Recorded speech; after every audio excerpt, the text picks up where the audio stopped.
My name is Rebecca Laverty. I am Curator of Modern History here at National Museums NI. I primarily work with the Ulster Museum collection, and we cover the period 1500 to the present day. So I've been working for the last year on the Northern Ireland Prison Service collection. We're doing a documentation project. So basically this collection came to us in 2018. The story behind it really is that the majority of the items come from HMP Maze and Longkesh. And whenever that site shut down, the items were moved up to Malile, where there was a prison service training college.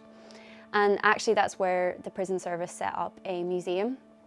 And at that point, a lot of other objects came into the collection, so items relating to the history of the prison service, uniforms and things like that, and also items from other prisons around Northern Ireland. Subsequently, the Malile shut down, and the prison service then got in touch with us and we agreed to take in the collection.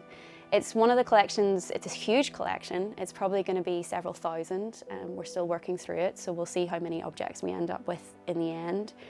But it's part of our work that we do with the Troubles and Beyond. It began with the Collecting the Troubles and Beyond project. We first of all worked on addressing gaps in the collection, which involved an open call to communities to bring in objects and work with us on developing the new exhibition in the Ulster Museum. After 2 years of consultation with academics and community partners, that exhibition launched in 2018, and it remains a dynamic and changing space, which we update regularly. The approach that we developed in that project remains at the core of our work on this period, and we now have it embedded in our strategic approach as an organisation. We see it as we are taking an active role to address the legacy of the conflict that took place here. And it's a really important part of our work as an organisation. So today I'm going to take you through a selection of objects from the collection. This is actually something that we've done quite a few times before.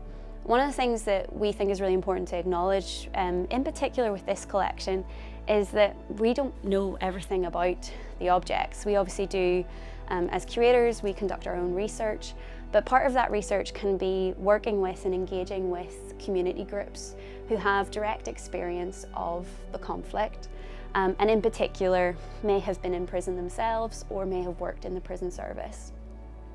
So what we do is we bring people in and we show this selection of objects to them, and then we have conversations with them about it and allow them to share, if they feel comfortable, some of the stories that they may know associated with the objects. So if you want to come with me, I'll show you some more. This collection has a wide variety of items, and they relate to, you've got items relating to the life of a prisoner, items relating to the life of prison officers and people working in admin within the prisons as well. It's a wide variety. And we've also got a few items that would relate to families and spouses, people outside of the prison, whose lives are still impacted by being related to prisoners. So we've got a lot of prison artwork in the collection. You can see an example down here of the windmill. Even behind, actually, you can see some of the larger framed items that we have that are prison artwork as well. Here we've got a couple of items relating to escape attempts, which there were a few of in quite a few of the prisons. So this is a trowel or a little shovel that's been created, and you can see it's still got the dirt on it. For our conservation teams, sometimes they would want to potentially remove this dirt, but actually in terms of the story of the object and what we would consider to be historically significant, we keep that dirt on it because it's part of the story. Also beside, in terms of escape, we've got bed sheets that have been plaited together to create a rope. So you can kind of see here the little tufty bits along it. Also here we've got a number of items that could have been confiscated or taken away from prisoners. So this one here is a letter, and it shows here a list of things that this prisoner has been given in his parcel, and that includes the flannel that you see beside it and the blades. So it's possible that these were taken and confiscated from that prisoner. So these tennis balls are quite an interesting example. This one here, it says they've been cut and modified. Paramilitary prisoners would throw the balls from compound to compound, and it was a quick and effective way to pass urgent messages or money. So you can actually see the kind of cut of them here. So you can see how this one is sort of connected together with the little poppers and cut apart in the middle. So there's also a number of items in the collection which are weapons, or this is an example actually of, you can see at the side here, it's actually made of chipboard. But if you look at this straight on and from far away, it does look quite realistic as part of a firearm. There are also weapons in the collection, and kind of improvised weapons from the materials that prisoners would have had available to them. So things like bed legs with nails stuck into them and things like that. There's a knife. And you can actually see there's a number of items like this that are using that same material. And it's quite reminiscent of the big food trays that you would get in canteens, and you can see it's sort of been bent around. So we're not sure about this particular item, but there's certainly others that are made of this similar material that apparently were made out of food trays. So it's possible that this could be the same story with it. It's one of the reasons why we're doing this engagement and laying on what we typically do with our community stakeholders and the groups that we're engaging with, is bring them in, lay out a selection of objects like this, and just speak with them about it. Sometimes they're able to add so much more detail and so much more information that we just don't have, and it is really important for us, I think, to acknowledge that we don't know everything. This is, I believe, the back of a transistor radio, but you can see it's been opened up and possibly some other bits and pieces added into it. Sometimes items like that were used for communications, and this is again for communications as well. You can see the little earbuds here, and so it probably would have been used as a listening device.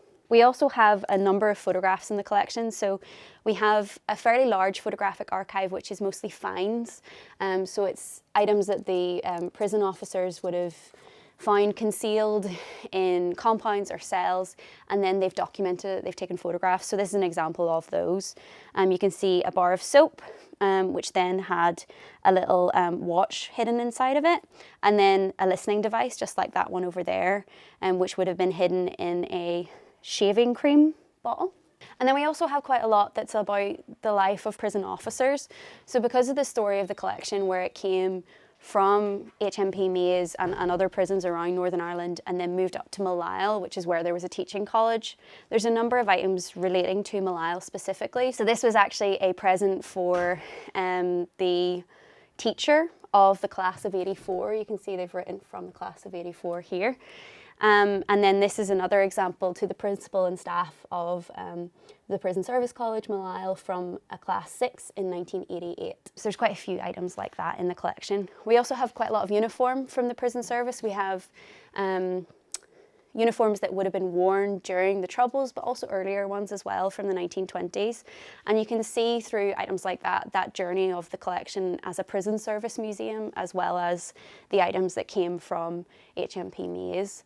So you've got whistles and the epaulets that would have been worn as well by officers. There's also objects relating to what would have been issued to officers as personal protective equipment. So you've got a baton here, which you can see has NIPS for Northern Ireland Prison Service on it, a helmet as well, and a riot shield here.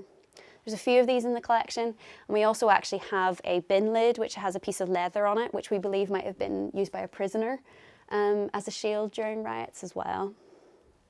And then there's a number of items like this which relate to searching. So we've got mirrors that would have been used to look underneath beds, and this here is actually a scanner as well to check for material. So really the story of objects that would have been concealed or hidden and that may have been contraband is quite a dominant theme in the collection for sure.